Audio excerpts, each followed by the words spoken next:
Donc, sans plus tarder, nous allons donner la parole au secrétaire général de la Fédération Pure Italie, Doudou Sendoy.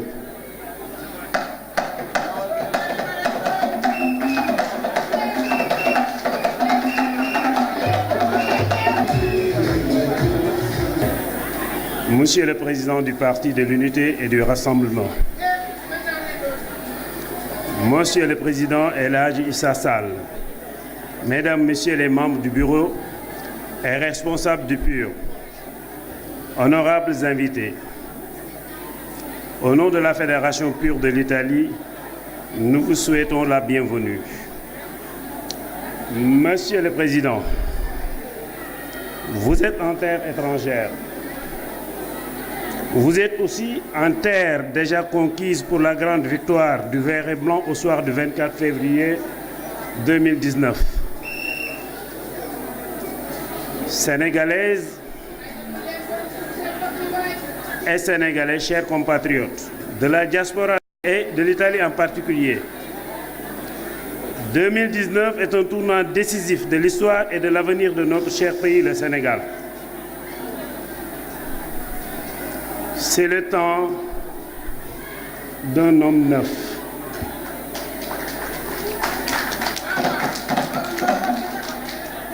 Un homme de valeur, un homme de rigueur,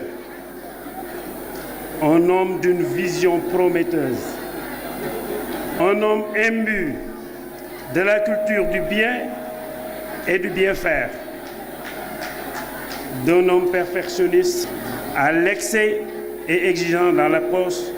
Issa 2019 moom la.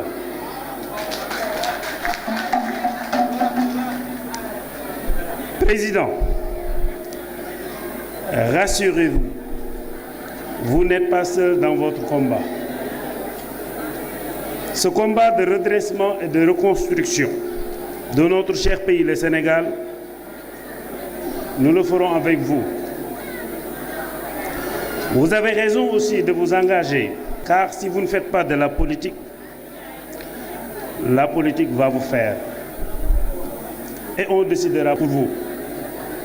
Alors, c'est bien le moment de s'engager à la gestion des affaires de la cité. La diaspora est plus que jamais déterminée à être à vos côtés, à vous accompagner jusqu'à la fin de cette noble mission. Président, rassurez-vous, le travail a été fait et nous continuerons à massifier pour la grande marche verte vers le palais. Président, rassurez-vous, l'Italie vous promet une victoire éclatante dans tous les bureaux de vote. Nous prenons l'engagement ici devant vous de rencontrer l'ensemble des Sénégalais résidant en Italie, de les informer, de les convaincre, de les aider à aller voter, mais surtout à faire un choix pur.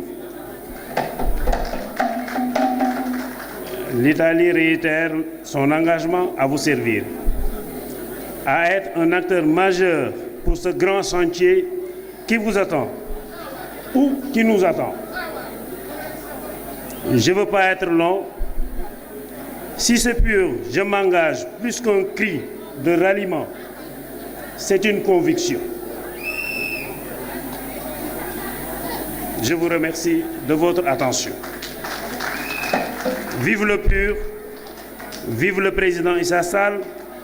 Rendez-vous est donné le 24 février pour célébrer la grande victoire verte, celle du PUR et du président El Hadji Issa Sall.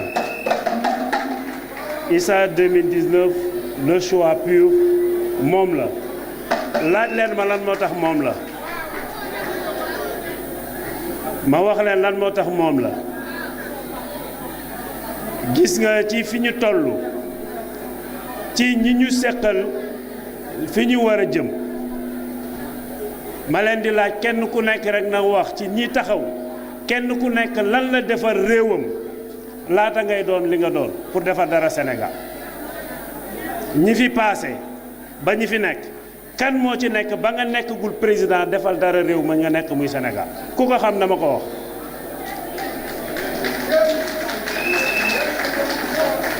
wax leen ma président Senghor qu'est-ce qu'il a fait pour le Sénégal avant d'être président de la République? Abdou Diouf qu'est-ce qu'il était? Qu'est-ce qu'il a fait pour le Sénégal avant d'être président de la République? Abdoulaye Wade na ma ñenn ñu baal mais histoire la rek ñu wax ba ci Macky Sall lan la defal Sénégal avant muy nekk président de la République? moom la parce que moom ci ñaqam ci coonoom ci dooleem ci xam-xamam liggéeyal na Sénégal jëmbat fa loo xam ne mi ngi jariñ doomu Sénégal te nekkagul dara.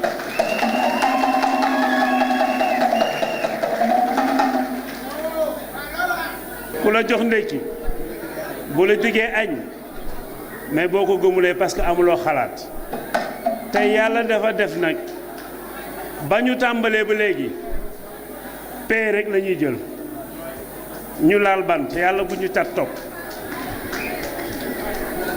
xam nga laaj leen moo lu tax paix la ñuy jël Abdou Diouf daf fi nekk ñeent fukki at ak parti socialiste Sénégal ñépp gëm ne ça c'est le grand baobab kenn mënu ko fi déjjati c'était vers les années 1900 avant 2000 moom le professeur Issa Sall ànd ak Makhtar Ndiaye ànd ak Cheikh Tidiane Ndiaye ci moom la def meeting di samp cellule tàmbale ak vidéo projecteur di wax sénégalais yi ne leen Abdou Diouf dootul dem fii lay yem te fii laa koy teg ko ci xel ak xalaat teg ko scientifiquement di def courbe pour wane ne Abdou Diouf fi mu toll mënutul a yéeg defe naa am na wala amul nous l'avons fait ensemble au Sénégal.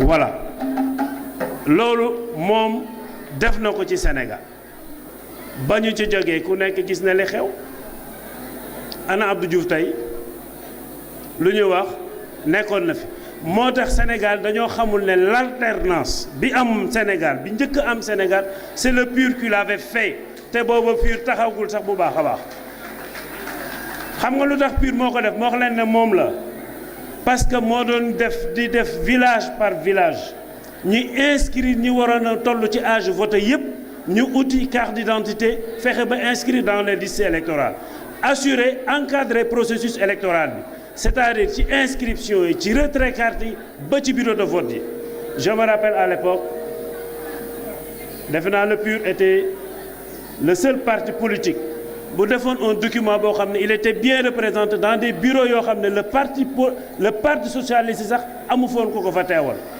moom la du kenn nag c'était moom la c'était sa vision ma wax leen li tax moom la jamono boobu lu ñu daan wax dama xamul ndax mbokk mi pare na wala déet ndax tey bés bi moo ko laaj xam nga lu ñu daan wax yaa ngi koy fàttaliku boobu dafa amoon mbëru làmb bu fi nekkoon nekk xale lool bari doole bu waree wax ñu ne PUR mooy Tyson at yi dafa néew te doole ji bari mooy Tyson c'est ça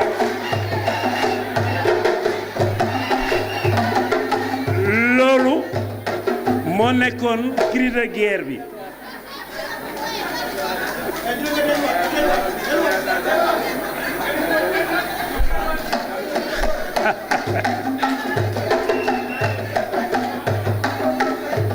xam nga lu ma waxoon dañ doon wax ne jamono boobu dañ daan naan PUR mooy Tyson at yi dafa néew te doole ji bari mooy Tyson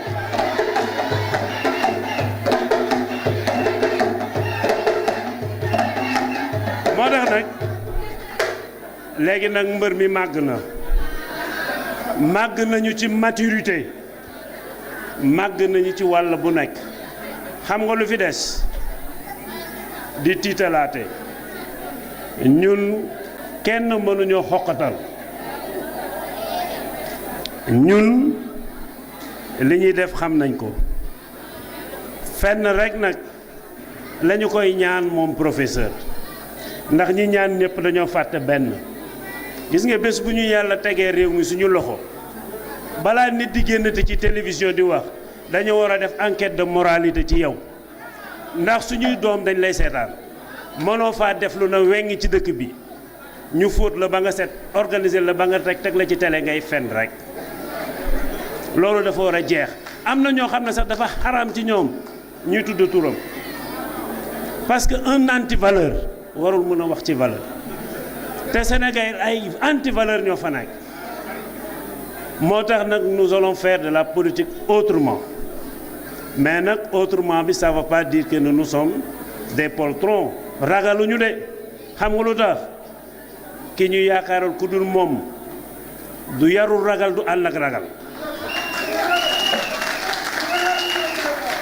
Serigne Cheikh Ahmed Tidiane ngeen baal ma tudd ko xam nga lu mu wax nee na il faut être sage avec les sages mais bandit avec les bandits quand ils seront sages nous serons sages mais nag bu ñu jàllee leneen rek ñu fekk ñu fa.